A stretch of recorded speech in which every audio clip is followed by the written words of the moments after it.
China manja ప్రాణాల మీదకు తెస్తోంది. నిషేధిత చైనా మాంజాను అమ్మినా వినియోగించినా కఠిన చర్యలు తప్పవని పోలీసులు హెచ్చరిస్తున్నా అమ్మకాలు మాత్రం ఆగడం లేదు.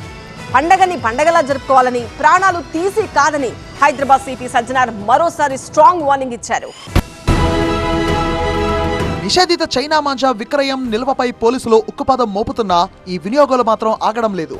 వ్యాపారులు రహస్యంగా అమ్ముకుంటూ సొమ్ము చేసుకుంటుంటే సామాన్యులు ఆ మాంజా చేసే గాయాలకు ఆసుపత్రుల పాలవుతున్నారు. హైదరాబాద్ గచ్చిబౌలి పోలీస్ స్టేషన్ పరిధిలోని చైనా మాంజా కారణంగా సాఫ్ట్వేర్ ఉద్యోగి ఆసుపత్రి పాలయ్యాడు. గచ్చిబౌలి నుంచి హఫీజ్పేట వైపు బైక్ పై వెళ్తున్న చైతన్య బొటానికల్ గార్డెన్ ఫ్లైఓవర్ పైకి రాగానే మాంజా చుట్టుకోవడంతో చెయ్యి కోసుకుపోయింది. వెంటనే స్థానికులు చైతన్యను ఆసుపత్రికి తీసుకువెళ్లారు. మరో ఘటన ఉప్పల్ స్టేడియం మెట్రో స్టేషన్ సమీపంలో జరిగింది. బైక్ పై వెళ్తున్న software engineer Sai Vardhan Reddy China manja వల్ల గొంతుకు తీవ్రంగా గాయమైంది. స్థానికులు వెంటనే అతన్ని ఆసుపత్రికి తరలించారు. మరోవైపు మేడ్చల్ జిల్లా జగద్గిరిగుట్ట పోలీస్ స్టేషన్ పరిధిలో చైనా మాంజా విక్రయిస్తున్న వ్యక్తిని ఎస్ఓటీ పోలీసులు అరెస్ట్ చేశారు. 22 బాబిన్ల మోనా గోల్డ్ చైనా మాంజాను స్వాధీనం చేసుకున్నారు. నిందితుడు దూల్పేట్ నుంచి చైనా మాంజా తీసుకొచ్చి విక్రయిస్తున్నట్టుగా గుర్తించారు.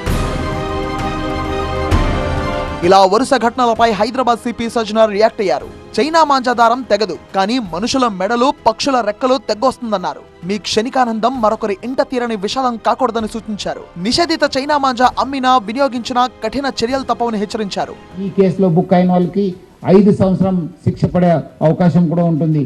మనం కూడా ఈసారి ఎవరెవరు ఈ ఒక్క కేసులో పట్టుబడి ఉన్నారు, అది చివరి దాకా ఎక్కడ ప్రొడక్షన్ అయింది, ఎవరి దగ్గర తీసుకున్నారనే పైన మనము చాలా గట్టి ఒక ఇన్వెస్టిగేషన్ చేయడం జరుగుతుంది. పండగని పండగలా జరుపుకోవాలని, ప్రాణాలు తీసి కాదన్నారు సజ్జనార్.